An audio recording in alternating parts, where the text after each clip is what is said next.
Bismillahirrahmanirrahim. Assalamualaikum warahmatullahi wabarakatuh.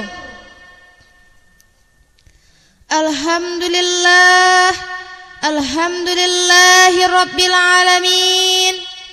Wassalatu wassalamu ala asyrafil anbiya'i wal mursalin wa ala alihi wa sahbihi ajmain, amma ba'du.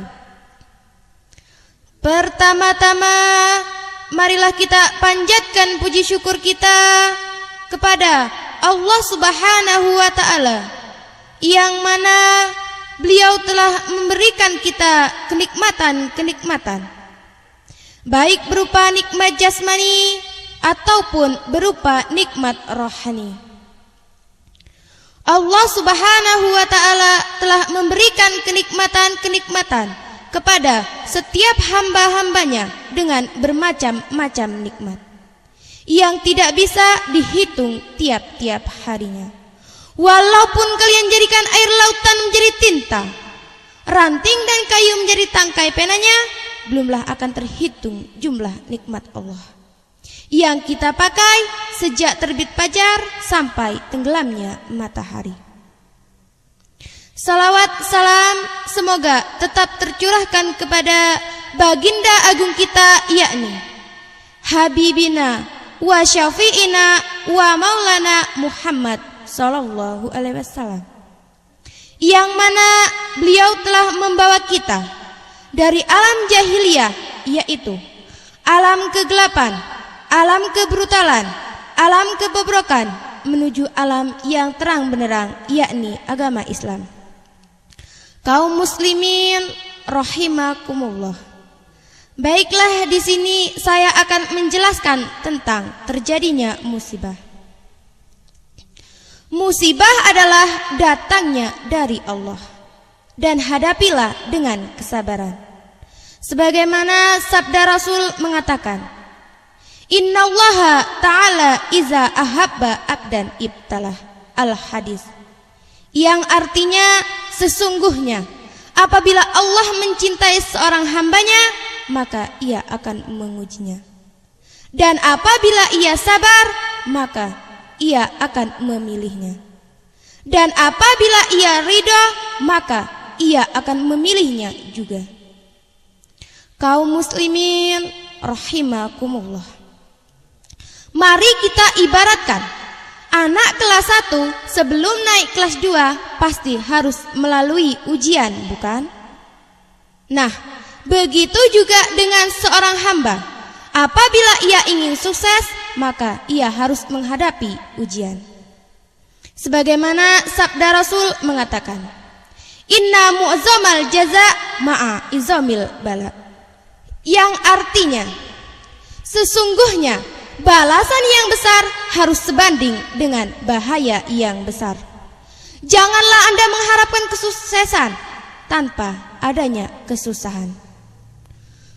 Kaum muslimin rahimakumullah, sebagaimana syair Bang Aji Roma Irama mengatakan, bersakit-sakit kita dahulu, bersenang-senang kemudian. Nah, dari syair di atas bahwa kita sebagai manusia harus menerima cobaan dengan kesabaran, karena musibah itu bukan hanya kesusahan saja, akan tetapi musibah terbagi menjadi 3. Yang pertama adalah musibah bencana, seperti tragedi tahun kemarin. Saudara kita di Aceh dilanda tsunami, kemudian disusul oleh tebing longsor di Padang, dan gempa bumi yang sangat dahsyat di Nias, dan masih huru-hara sampai sekarang banjir di Jakarta dan sekitarnya. Dan saudara kita yang masih merasakan hal yang sama adalah di Suwon. Kaum muslimin rahimakumullah, itu tandanya kodrat bagi Allah, sekaligus Allah menyadarkan oleh seluruh umat manusia. Sebagaimana sabda Rasul mengatakan, la khaira abdan la yazhabu maluhu wala yasqamu jismuhu, yang artinya tidak baik bagi seorang hamba yang tidak pernah kekurangan hartanya, dan tidak baik bagi seorang hamba yang tidak pernah sakit badannya. Kaum muslimin rahimakumullah. Yang kedua adalah menjalankan kewajiban Allah.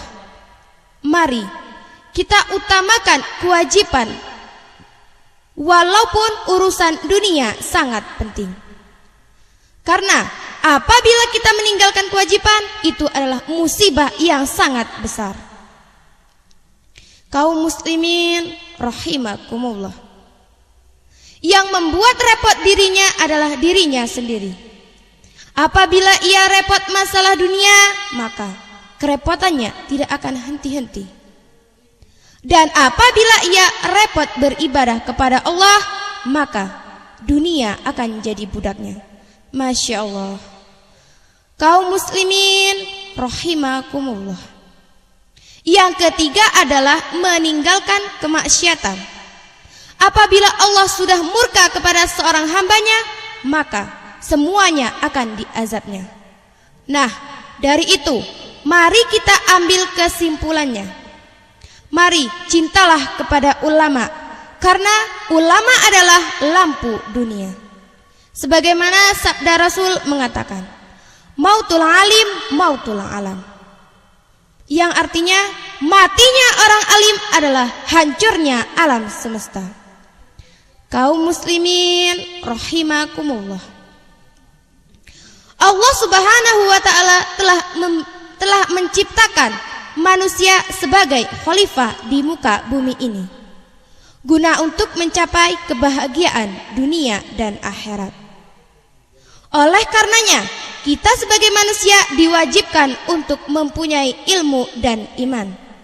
Sebagaimana sabda Rasul mengatakan, yarfa'illahu alladhina amanu minkum walladzina utul ilma darajat, yang artinya Allah akan mengangkat derajat orang-orang yang berilmu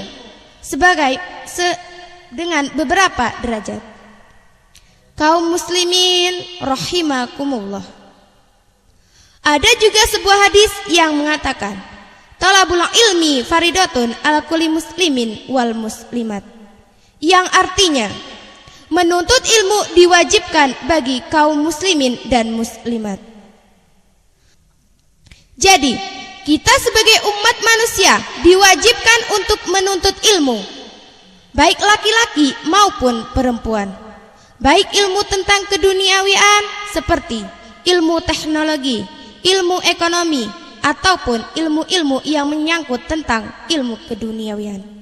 Dan juga kita juga diwajibkan untuk menuntut ilmu tentang keakhiratan, seperti ilmu akidah, ilmu Al-Quran dan hadis. Kaum muslimin rahimakumullah. Ada juga sebuah hadis yang berbunyi, utlubul ilma walau bisin, yang artinya tuntutlah ilmu walau sampai ke negeri Cina. Beliau mengatakan negeri Cina, kenapa? Kok bukan negeri Arab? Padahal permulaan manusia hidup adalah pada zaman negeri Arab, yaitu pada waktu itu negeri Cina mempunyai kebudayaan yang sangat tinggi, yang tidak dimiliki oleh negara-negara lain. Kaum muslimin rahimakumullah. Mungkin cukup sekian dulu pidato yang dapat saya sampaikan. Billahi taufik wal hidayah.